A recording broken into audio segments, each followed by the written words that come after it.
El sol ya caía detrás de los tejados cuando aparqué frente a la casa de Iván. Había salido de la notaría antes de lo previsto y decidí acercarme para dejarle unos papeles que había olvidado firmar.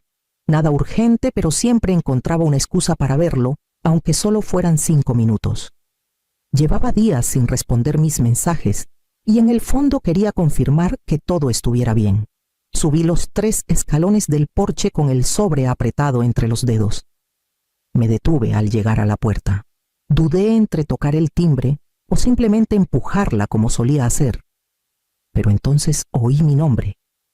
Me quedé quieta, el corazón latiendo de golpe como si supiera lo que venía. «No te preocupes, mi madre pagará todo».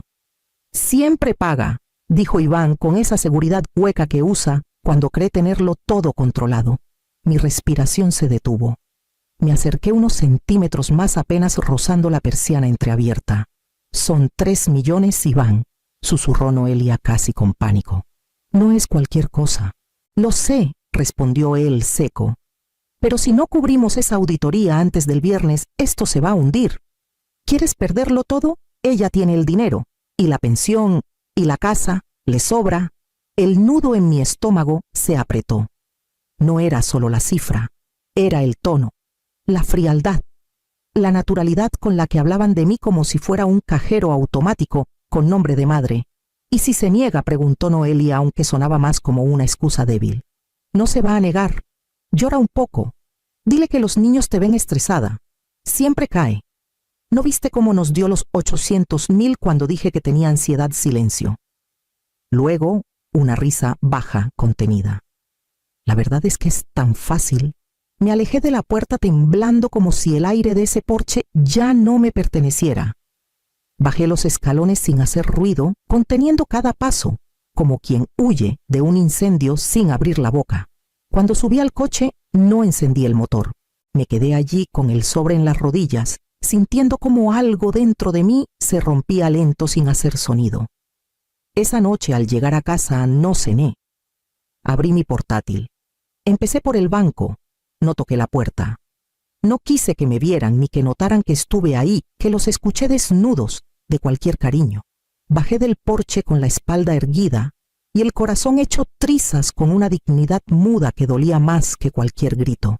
Entré al coche como un autómata, cerré la puerta con suavidad y mantuve las manos sobre el volante durante varios minutos, como si temiera que al moverme del todo, algo dentro de mí terminara por desmoronarse.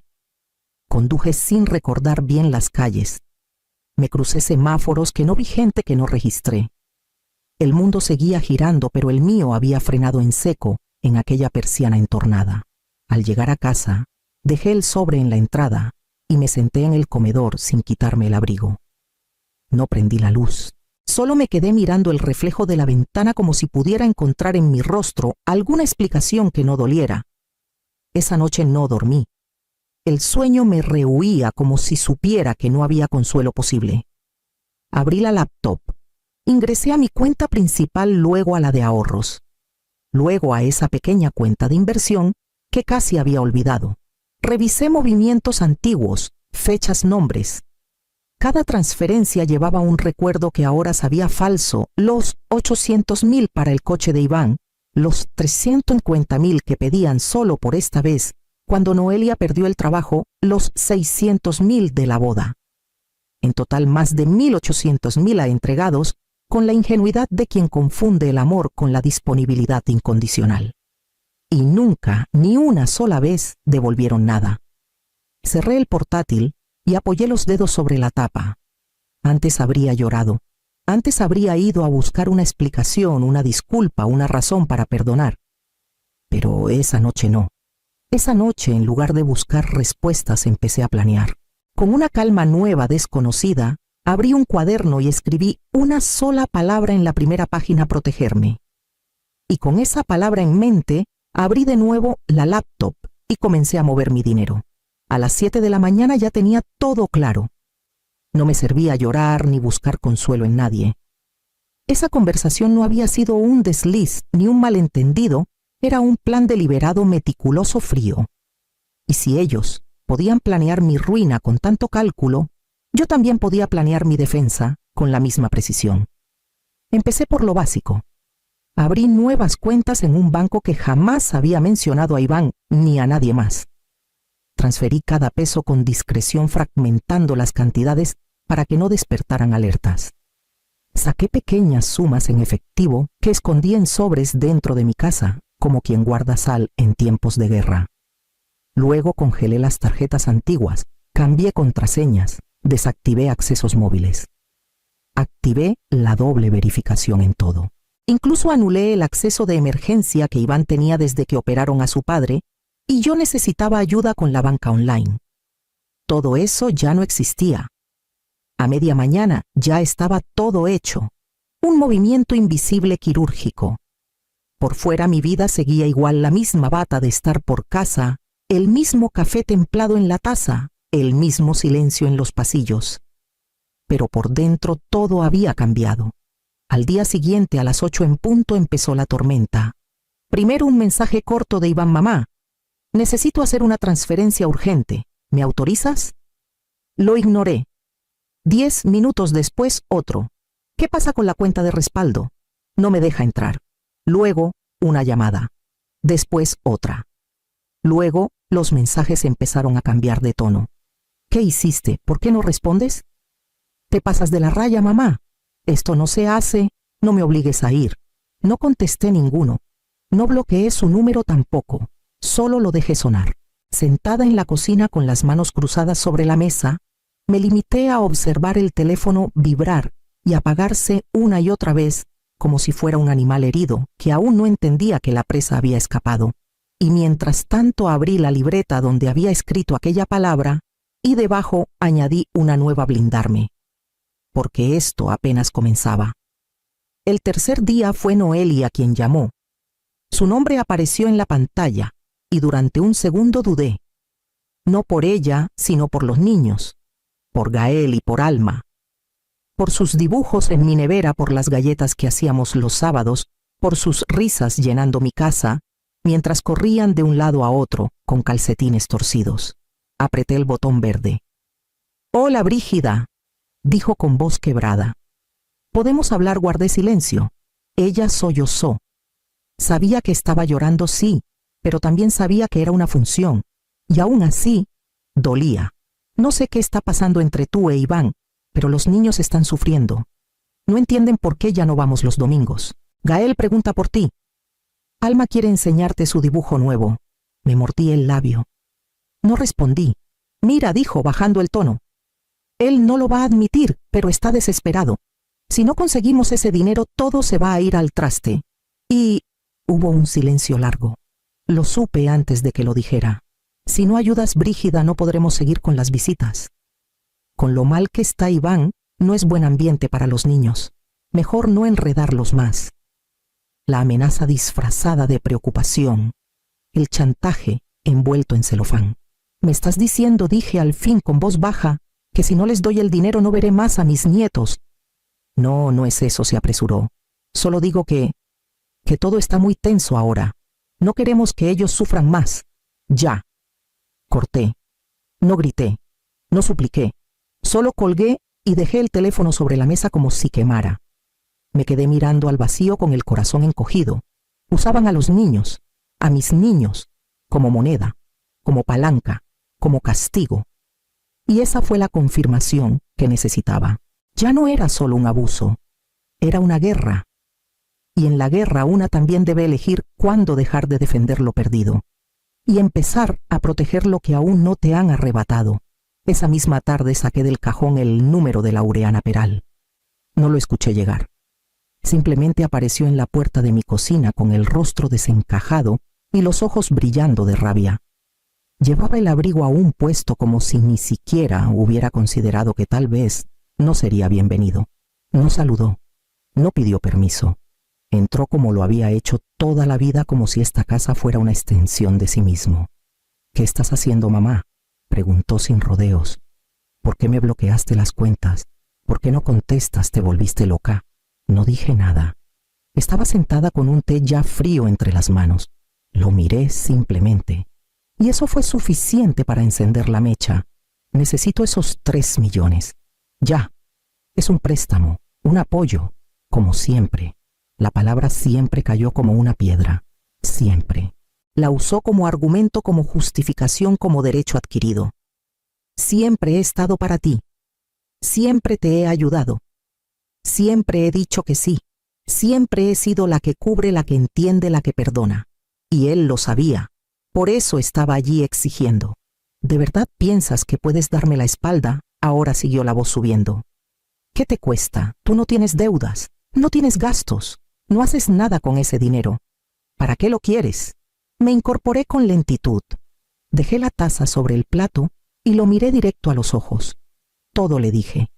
¿Qué ahora me cuesta todo? Cada peso, cada silencio, cada vez que me tragué una verdad por no romperte la burbuja, cada vez que fingí que no dolía darte lo que no me sobraba. Eres mi madre y tú mi hijo. Y no sé en qué momento dejaste de verme como tal y empezaste a tratarme como cuenta bancaria. Se hizo un silencio espeso. Por un instante pareció que algo en él titubeaba, pero fue solo un segundo. Luego apretó los labios, dio media vuelta y se marchó sin decir adiós. Yo no lo detuve. En lugar de eso recogí mi taza, la vacié en el fregadero y subí a mi dormitorio donde me esperaba la carpeta que Laureana me había pedido llevar. Laureana Peral no había cambiado demasiado desde el colegio. Su voz seguía siendo firme, su mirada directa, y tenía esa forma de escuchar que te hacía sentir menos sola incluso cuando no decía nada. Me recibió en su despacho con una sonrisa que se desvaneció en cuanto vio mi expresión. ¿Qué ha pasado, Brígida?, preguntó sin rodeos, como lo hacía cuando éramos adolescentes, y yo llegaba llorando por algún desaire. No le conté todo. No hacía falta. Le bastaron los documentos que le entregué, extractos bancarios, copias de transferencias justificantes, mensajes impresos, fechas, montos, notas al margen que yo misma había escrito con los años. Cada hoja era un pedazo de mí que había ido cediendo una muestra de cuánto había entregado, sin pedir nada a cambio. Quiero protegerme, dije al fin. Quiero que esto quede registrado y quiero dejar mi testamento en orden. Laureana asintió. Me pidió que firmara un par de autorizaciones. Luego redactó nuevas disposiciones legales. Le dicté con calma mi casa, mis ahorros, mis pertenencias. Todo iría destinado a una fundación de mujeres mayores sin red familiar. Nada para Iván. Ni una silla, ni una taza, ni una línea de recuerdo. Cuando todo estuvo listo le pedí un favor más. Necesito dejar un sobre, uno solo, sellado, dirigido a Iván. Pero solo debe recibirlo si yo muero. No preguntó qué había dentro. Me lo trajo, lo firmé, lo sellé. En la carta escrita a mano la noche anterior no había reproches. Solo una verdad simple, que todo lo que él creyó tener garantizado había nacido del amor, no de la obligación. Y que cuando el amor se agota, lo único que queda es el respeto, o el silencio. Cuando salí del despacho sentí por primera vez en semanas que caminaba sin peso sobre los hombros. Y mientras subía al coche recibí una notificación en el móvil: revisión médica judicial solicitada. Motivo: deterioro cognitivo. Sonreí con la boca cerrada, porque lo siguiente ya no me sorprendía. La notificación llegó en un sobre blanco sin marcas con mi nombre impreso en letras negras y frías. La abrí con el pulso tranquilo, como quien ya ha dejado de esperar buenas noticias. Adentro el texto era claro. Iván había solicitado una revisión judicial para evaluar mi capacidad mental.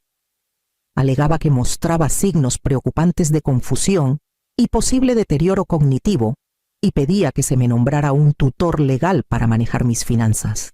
Durante un minuto solo escuché el tic del reloj de pared. No rabia, no lágrimas, solo una calma helada seca, como la que viene justo antes de una tormenta bien anunciada. No me sorprendía. Era lógico. Si ya no podía acceder a mi dinero por la vía emocional, buscaría hacerlo por la legal. Siempre ha sido listo mi hijo, listo para conseguir lo que quiere, pero esta vez no. Llamé a Laureana, le leí el documento en voz alta. Su respuesta fue inmediata. Vamos a responder, pero no solo eso, vas a demandar tú. Al día siguiente me senté en su despacho con una carpeta nueva. Esta vez no solo contenía mis registros financieros, sino copias de mensajes, transcripciones de llamadas, la solicitud de revisión médica y un documento firmado por mí, redactado por Laureana, una contrademanda por tentativa de fraude, abuso de confianza y coacción familiar. Mientras firmaba, pensé en el niño que una vez me regaló una pulsera de cuentas hecha con sus propias manos, el que se escondía bajo mi cama cuando había tormenta, el que dormía con la cabeza sobre mi regazo en los viajes largos. Me dolió imaginar en qué momento exacto aquel niño desapareció, pero no más. Entregamos la documentación esa misma tarde. Salí del juzgado con pasos firmes y por primera vez en semanas respiré hondo sin sentir que el aire me pesaba. 2 días después, recibí una invitación inesperada a cena familiar en casa de Iván, para hablar con calma. Respondí con una palabra: acepto. La mesa estaba impecable. Mantel blanco, copas alineadas, velas encendidas, como si todo fuera parte de una celebración que yo no había pedido. Noelia sirvió el vino con una sonrisa tensa, como si quisiera aparentar cordialidad, pero sin lograr que le temblaran menos las manos. Iván apenas me miró al sentarse. Fue él quien abrió la conversación con un tono tan falsamente sereno que dolía más que cualquier grito. Mamá, queremos arreglar las cosas. No tiene sentido seguir así. Yo asentí con la misma serenidad. Corté el pan. Probé un poco del guiso. Mantuve la mirada baja mientras fingían que me querían cerca, que todo podía recomponerse con palabras huecas. Durante el plato principal hablaron de los niños, de lo mucho que me extrañaban, de lo duro que había sido para todos, y yo en silencio, como si no los hubiera escuchado planear mi ruina, como si no supiera que esta cena era solo un nuevo intento, una trampa decorada con servilletas de lino. El postre llegó con más azúcar que sinceridad. Entonces, mientras el silencio se acomodaba, incómodo entre cucharadas, abrí mi bolso con calma. Saqué una carpeta de cartón gris, la misma que Laureana me había ayudado a ordenar. La dejé sobre la mesa justo en el centro entre las copas y las flores. ¿Qué es eso?, preguntó Iván sin atreverse a tocarla. Mi despedida, respondí. Dentro había copias de cada transferencia, cada préstamo, cada favor no devuelto. Las copias notariales, el cambio de testamento, la contrademanda y una última hoja firmada y fechada, una renuncia. Literal, un documento en el que declaraba que a partir de ese día cortaba cualquier vínculo financiero, emocional o legal con ellos, sin vuelta atrás. No puedes hacer esto, susurró Noelia. Ya lo hice. Me levanté con calma, tomé mi bolso y salí. No miré atrás. No escuché si alguien me llamaba. Solo crucé el umbral sabiendo que por fin había cerrado una puerta que llevaba demasiados años entreabierta. Y al llegar a casa, mientras me quitaba los zapatos, abrí el cajón donde guardaba los antiguos papeles de la casa. Aún con el abrigo puesto, fui directa al cajón del mueble bajo la escalera. Allí guardaba todos los documentos antiguos, escrituras seguros, cartas de bancos que ya ni existían. Los arrastré uno a uno sin saber bien qué buscaba, solo guiada por una intuición que no me dejaba en paz desde que crucé esa puerta. Entonces lo encontré. Una carpeta desgastada con mi nombre y el de Iván escrito a bolígrafo. Dentro un poder notarial que yo misma había firmado hace casi 10 años, cuando él me ayudaba con trámites tras la muerte de su padre. Lo había olvidado por completo. Era un poder amplio, generoso, confiando en que mi hijo nunca haría nada que me pusiera en peligro. Firmado en confianza, sellado en cariño. Leí cada línea con las manos frías. Todo seguía vigente. Él podía vender, hipotecar, gestionar mi casa, mis bienes, mi vida. Solo necesitaba una firma más. La mía. Encendí el portátil con un impulso casi desesperado y entré a revisar los últimos movimientos de la propiedad. Y allí estaba. Una solicitud de venta rechazada. Había sido archivada hacía menos de 2 semanas. El motivo: ausencia de firma de la titular. Me quedé inmóvil. Me invadió una mezcla de asco, rabia y vértigo. Lo había intentado. Había intentado vender mi casa. La misma casa donde creció. donde colgaban sus dibujos en la nevera, donde lloró la primera vez que lo dejó una novia, todo por dinero. Y de no haber congelado mis cuentas, de no haber movido mis fichas a tiempo, tal vez hoy estaría enterándome de la venta solo cuando me llegara el aviso de desalojo. Respiré hondo. Cerré la carpeta. La metí en una caja junto con otras pruebas. Luego me senté en el borde de la cama y tomé una decisión. No iba a quedarme un minuto más en una casa que él había intentado arrebatarme. Al día siguiente llamé a una inmobiliaria y a los 3 días a los transportistas. Porque si alguien iba a marcharse, sería yo. La mudanza fue más rápida de lo que imaginé. En menos de una semana la casa estaba vacía y yo instalada en un pequeño apartamento con vistas al mar en Santander. No necesitaba mucho: una cama cómoda, una cocina donde hornear pan con calma y una terraza donde el sol me tocara los párpados al amanecer. Los primeros días me sorprendía el silencio. No ese silencio tenso que había invadido mi casa en Madrid, sino uno amable como una manta tibia. Caminaba por el malecón al atardecer, respirando sal, dejando que el viento me despeinara sin pedir permiso. Compré macetas y sembré flores que no conocía. Me apunté a un grupo de voluntariado en la biblioteca del barrio. Empecé a escribir en un diario que llevaba años guardado en blanco, como si esperara que yo volviera a ser mía para llenarlo. De Iván no supe nada durante semanas. Ni llamadas, ni mensajes, ni golpes de efecto, solo silencio. Al principio esperaba que rompiera el pacto con una súplica, con una amenaza, con algo, pero no lo hizo. Y ese silencio, lejos de doler, me devolvió el aire, hasta que un día, al volver de hacer la compra, encontré un sobre entre el resto del correo. Reconocí su letra al instante. La abrí con la misma calma con la que ahora vivía. Lo siento, mamá. Ya no tengo nada. Solo quería saber si me recuerdas. Lo leí una vez, luego otra.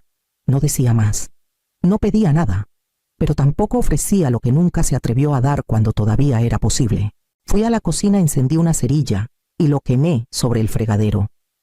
Observé cómo el papel se doblaba, ennegrecía y se convertía en ceniza sin ruido.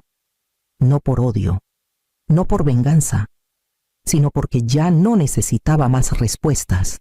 Después de apagar la llama me senté en la terraza con una taza de té. Frente a mí el mar respiraba lento. Y yo por fin también.